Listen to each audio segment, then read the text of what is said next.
Porque, se for ver, eu torturava minha ex-companheira psicologicamente. Antes de agredir, eu torturei ela demais, né? Eu agredi ela com palavras milhares de vezes.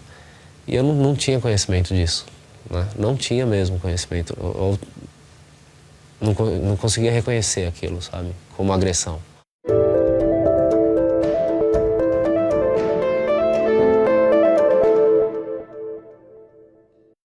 Então, eu fui denunciado por agressão física, né, da minha ex-esposa.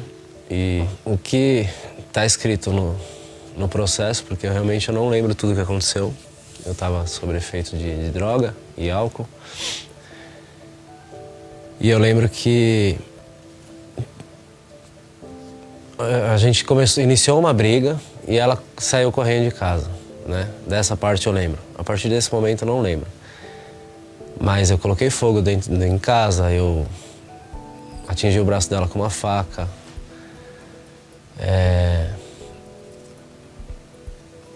Foi assim, bem pesado, né? Foi... A todo momento que a gente discutia, meu filho estava presente. Então, provavelmente na hora que eu atingi o braço dela com a faca, meu filho deve ter visto. Isso também tem um peso muito grande, porque é uma criança na época tinha 5, 4 anos. A estrutura emocional dele todinha foi abalada. O projeto Tempo de Despertar nada mais é do que a ressocialização do homem que foi denunciado por um crime de violência contra a mulher. É a inserção dele num grupo reflexivo de homem para tratar sobre o machismo, a desconstrução de um comportamento violento contra a mulher, que é muitas vezes marcado por uma dominação, por uma opressão e que se revela aí em atos de violência contra a mulher. É uma tentativa de transformação desse comportamento violento e agressivo contra as mulheres. Eu fui preso no dia, aí eu fiquei 15 dias preso. Quando eu voltei, eu encontrei meu pai na porta da penitenciária, né? Aí eu falei pro meu pai, pai, eu vou pra sua casa, tá? Porque eu não queria voltar pra minha casa, né? Não vou voltar porque eu acho que ali acabou. Se tinha algum respeito ainda naquele relacionamento, acabou ali, né? A gente não quer muitas vezes só a punição. A gente quer também que essa pessoa não cometa mais violência, porque não é qualquer pessoa. Não é um réu de roubo, de tráfico. Muitas vezes é um pai, pode ser o meu, pode ser o seu. É um marido, é uma pessoa que a gente ama, é um filho. São pessoas que a gente vai ter contato para o resto da vida ou não. Ou que a gente depositou uma confiança, que a gente teve uma relação íntima de afeto, uma relação sexual, um relacionamento íntimo. E daí veio a intimação para mim comparecer no Fórum da Penha. Não sabia do que se tratava. Fui bem apreensivo, porque já imaginava que era recorrente ao processo, né, do Maria da Penha. E aí chegou lá, era palestra. E daí nessas palestras, a minha primeira reação foi a negação, né? Não era pra mim estar aqui, não sei o que eu tô fazendo aqui, tô perdendo meu tempo aqui. O que eu tenho que ficar fazendo aqui, né? Aí falavam um monte de coisa lá, principalmente na primeira reunião. Foi bem difícil pra mim. Foi na 4ª ou na 5ª reunião que eu consegui conversar com a doutora Gabriela. E aí eu contei o que eu lembrava, contei um pouquinho da minha história.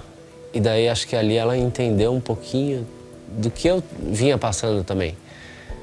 Fora o processo, né? E daí, não sei se foi pelo fato de eu ter conseguir me abrir com ela, aquilo começou a me mudar a visão dentro do grupo. Então a gente mostra que o Brasil é o 5º país do mundo com maior índice de violência contra a mulher. Por outro lado, a gente mostra que a Lei Maria da Penha é a 3ª lei mais moderna do mundo.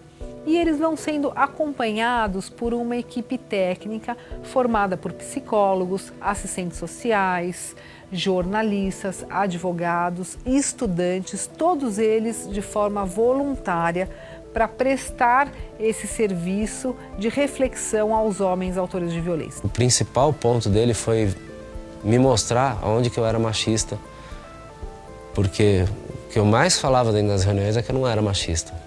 Até eu começar Nesses intervalos de uma semana, acho que é perfeito esse intervalo que eles fazem de uma semana e para outra, porque aquilo fica martelando na sua cabeça e daí você começa a identificar, sabe? Pô, eu tô errando aqui, eu falei que eu não sou aquilo, mas eu sou, sabe? Uma das coisas mais importantes desse projeto é a forma como esses homens passam a se relacionar não só com as suas parceiras, nas suas relações íntimas de afeto, namorada, esposa, companheira, mãe, filha, mas também nas suas relações familiares e sociais. Eu vejo muitos homens voltando para o projeto nas suas declarações finais, que a gente pede um depoimento pessoal, falando que o projeto fez com que ele abraçasse o filho que ele nunca tinha abraçado. Na verdade, depois do... Isso não é, acho que todo ser humano tem que fazer, mas eu comecei a fazer depois do projeto, que é trocar de sapato com o outro, sabe? Então, independente da situação, se coloca no lugar da outra pessoa, vê como que você gostaria que fosse tratada na situação dela e depois você age, né? E acho que isso eu aprendi lá dentro. Eu mudei, eu comecei a me colocar no lugar das pessoas de uma forma diferente, eu passei a escutar mais, eu passei a acreditar que é possível uma pessoa não cometer mais violência contra a mulher. E esse é um papel muito importante desempenhado pelo sistema de justiça. Então, hoje em dia, a minha busca maior é que nem assim, fazer meu filho feliz, que eu sei que eu fiz ele sofrer demais. Fazer a minha esposa ter orgulho do marido que ela tem, porque acho que nunca ninguém conseguiu ter orgulho de mim, nem eu mesmo. Então, fazer ela conseguir ter orgulho do marido que ela tem do lado dela. Então hoje aqui eu me sinto lisonjeada com esse convite, porque eu vejo a importância de uma artista ser convidada para retratar para a sociedade o que ela, como artista, enxerga num projeto do Ministério Público de ressocialização do agressor de violência contra a mulher. É muito importante, me impactou conhecendo o projeto e eu quero saber também a reação da sociedade ao se deparar com uma obra de arte retratando um projeto de violência contra a mulher. É fantástico. Bom, quando eu conheci o projeto Tempo de Despertar, eu fiquei muito tocada, achei ele muito interessante, porque ele tem uma abordagem educativa e até carinhosa em vez de ser punitiva. Isso me chamou muita atenção e principalmente as estatísticas que eu vi a respeito da reincidência. O que eu percebi?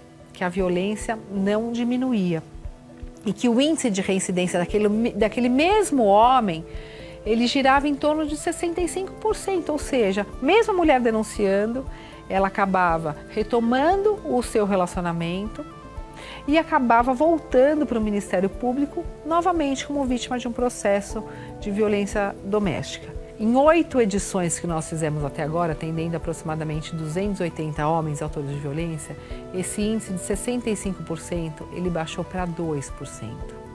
Eu achei muito interessantes e eu, como trabalho diretamente com militância feminista e a gente sempre tem muitos projetos voltados para a mulher, sei da necessidade que a gente tem de falar com o homem para que a gente consiga mudar um pouco de onde está partindo, né, a agressão e o machismo. Então eu achei esse projeto extremamente delicado e muito interessante desse ponto de vista em termos de trabalhar a causa, né, e não somente o efeito.